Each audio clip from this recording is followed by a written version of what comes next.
Hi everyone, today I'm doing a book review of Convenience Store Woman by Sayaka Murata from 2019. And the reason why this book stood out to me and I wanted to review and analyze it a little bit is that it was my first experience with reading something satirical, a novel where the writer uses satire as a method of social commentary, and I thought it made for a very unusual and interesting read. What I also liked was that you could think that the subject of this story, the life of a middle aged woman who is working in a supermarket and has been working there for almost 20 years, is a very boring topic, but it was not a boring book at all. The writing style makes it a very clever and interesting and engaging quick read. It's quite a short book at just over 160 pages, and I'm quickly gonna read you the blurb. Keiko is 36 years old. She's never had a boyfriend, and she's been working in the same supermarket for 18 years. Keiko's family wishes she'd get a proper job. Her friends wonder why she won't get married, but Keiko knows what makes her happy, and she's not going to let anyone come between her and her convenience store. So, I want to talk about four themes that I have identified and analyze them, and then I will wrap up with some final thoughts overall. So, the first theme is social norms and misfits. This is a major theme that runs through the book. What is normal? What is abnormal? Keiko has always felt different from others since childhood, and she isn't unhappy because of this, but she's a very astute observer of social dynamics. She observes how other people dress, how they speak, how they behave, and she tries to mimic them to the best of her abilities to fit in. And I thought that this part of the novel was quite touching and also funny and relatable, because I think this is something very human. Probably most people can relate to this to some degree, of observing how others around them behave and adjusting their own behavior correspondingly as to fit in. And it's not clear to me that she herself, Keiko herself, is suffering, but her family members are, and that's something that I will come back to later. And then she's also not the only character who's scrutinizing whether something is normal or not. The other characters do this as well. They comment on other characters.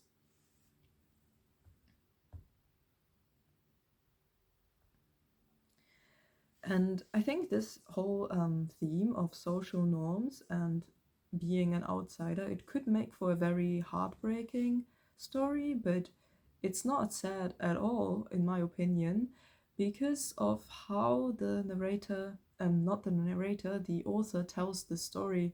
Because she uses satire and absurdism, it's not sad, and this way the writer puts her own spin on it, and I thought that was very refreshing.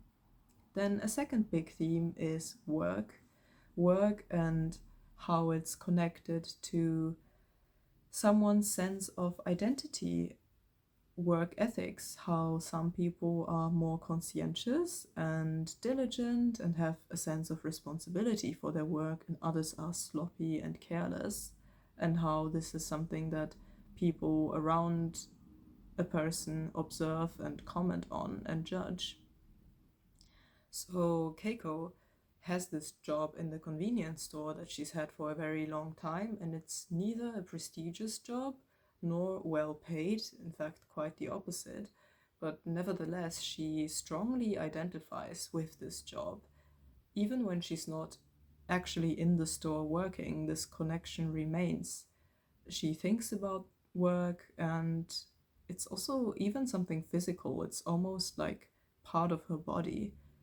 And I think that this whole topic of identity and work is something that you could write a critical essay on, but what Murata has done is quite different, because she uses absurdism and satire to get her critique across. I think that's what she's trying to do. I think it is a critique of obsessing over work and over identifying with work, but it's more unusual and more entertaining, in my opinion, that she does this through satire and absurdism than if she had, for example, written a serious critical essay about work in modern societies.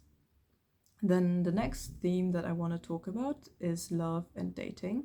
So in this convenience store, Keiko soon meets another social misfit, a man who is also employed there, and generally people think he's weird and disapprove of him because he's not very diligent at all, and he also goes on these long, strange rants about dating and women's preferences in men and how it all leads back to evolutionary history. And the relationship between these two characters soon becomes quite absurd. And I thought that his monologues were quite funny and entertaining, but there was also a lot of truth in it. And this is just another illustration of how the author makes quite accurate and interesting observations about how relationships work, how social dynamics work, and conveys these observations to the reader in a manner that is not moralizing but entertaining and funny. And then lastly, I want to talk about family dynamics in this novel, because even though I've talked a lot about the absurd and the satirical in this novel, it's not like it's super light-hearted and devoid of somberness. For me personally, there was one part that felt very sad and very serious, and that was the relationship between Keiko and her family. Keiko doesn't really suffer, in my opinion, but it's clear that her family, especially her sister, does. Her sister is very worried and very disturbed by having this sister who doesn't conform to social expectations. And I thought that this was done in a very realistic and convincing manner. So overall, this is a short and punchy read, and I really enjoyed it. I thought that the topics that it explores, work and identity and love, dating, family dynamics, social norms, I think these are all very fundamental human themes that are relevant in everyone's life, really. And the author has a very fresh and unique approach to these themes. Thank you for your attention.